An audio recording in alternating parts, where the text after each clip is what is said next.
नमस्कार, खबर समय जगत में आपका स्वागत है। मैं हूं आपके साथ अंकिता और आइए अब खबरें देखते हैं विस्तार से। भोपाल भारतीय जनता पार्टी के प्रदेश अध्यक्ष विष्णुदत्त शर्मा ने केंद्रीय मंत्रिमंडल द्वारा वन नेशन वन इलेक्शन पर कोविंद कमेटी की सिफारिशों को मंजूरी दिए जाने के ऐतिहासिक फैसले को लेकर भाजपा प्रदेश कार्यालय में मीडिया को प्रतिक्रिया दी।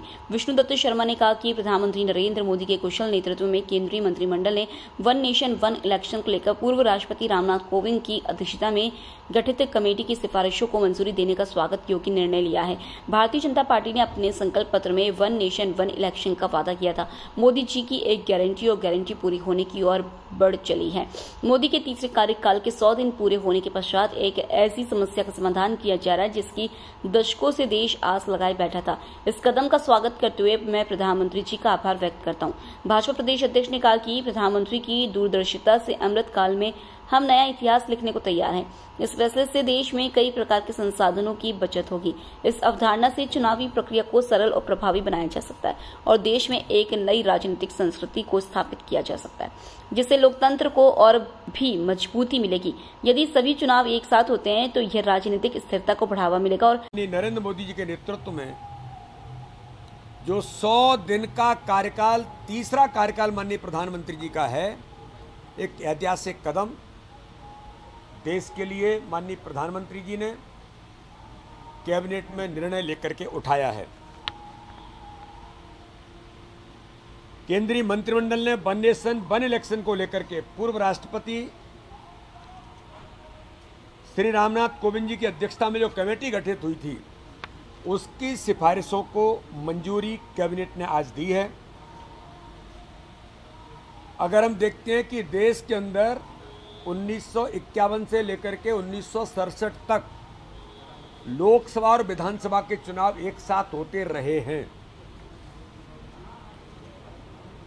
1999 में लॉ कमीशन ने सिफारिश की थी कि संसद और राज्य विधानसभाओं के चुनाव 5 साल में एक बार होने चाहिए, ताकि देश के विकास के कार्यक्रम ठीक तरीके से चलते रहें और अनावश्यक खर्चों से और कानून व्यवस्था को ठीक तरीके से रखा जा सके, अनावश्यक खर्चों से भी बचा जा सके।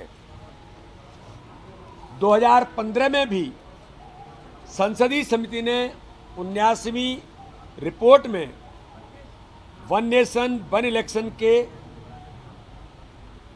को चरणों में लागू करने की सिफारिश की थी। इसी के आधार पर पूर्व राष्ट्रपति आदरणीय रामनाथ कोविंद जी के नेतृत्व में जो कमेटी बनी थी, उन्होंने देश के कानूनविदों से, देश के शिक्षाविदों से, राजनीतिक दलों से, समाज के विभिन्न प्रबुद्ध लोगों से कमेटी ने चर्चा करने के बाद जो रिपोर्ट प्रस्तुत की है, उस रिपोर्ट को आज भारतीय जनता पार्टी की सरकार ने माननीय प्रधानमंत्री मोदी जी के नेतृत्व में हमारी कैबिनेट ने उस सिफारिशों को मंजूरी दी है।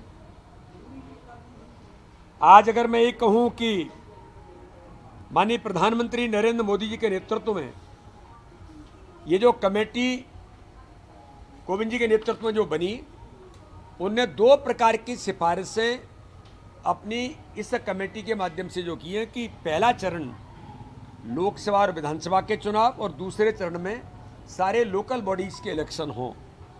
तो इस प्रकार से आज एक महत्वपूर्ण कदम माननीय प्रधानमंत्री मोदी जी के नेतृत्व में भारतीय जनता पार्टी ने अपने घोषणा पत्र में जो कहा था, तो माननीय प्रधानमंत्री जी जो कहते हैं, भारतीय जनता पार्टी जो कहती है वो करती है, यही मोदी जी की गारंटी है। अब ये जो कमेटी की सिफारिशों को हमारी कैबिनेट ने मंजूरी दी है, जनता के बीच, देश के सामने इस पर चर्चा होगी और चर्चा होने के बाद आगामी समय पर हमारी सरकार इस महत्वपूर्ण निर्णय पर सील लगाने का काम करेगी। माननीय प्रधानमंत्री जी को, पूरी कैबिनेट को, भारतीय जनता पार्टी के नेतृत्व को हम इस बात के लिए आभार करते हैं और बहुत बहुत धन्यवाद देते हैं कि ऐतिहासिक कदम भारतीय जनता पार्टी के हमारी कैबिनेट ने आदरणीय रामनाथ कोविंद जी की वन नेशन वन इलेक्शन की कमेटी के इन सिफारिशों को मंजूरी देकर के ऐतिहासिक कदम उठाया है। हम एक बार पुनः माननीय प्रधानमंत्री जी का अभिनंदन करते हैं। सरकारों को कार्य करने का अधिक समय मिलेगा। खबर समय जगत के लिए संवाददाता आदित्य सराठे की report. For latest news, subscribe to our channel and press the bell icon.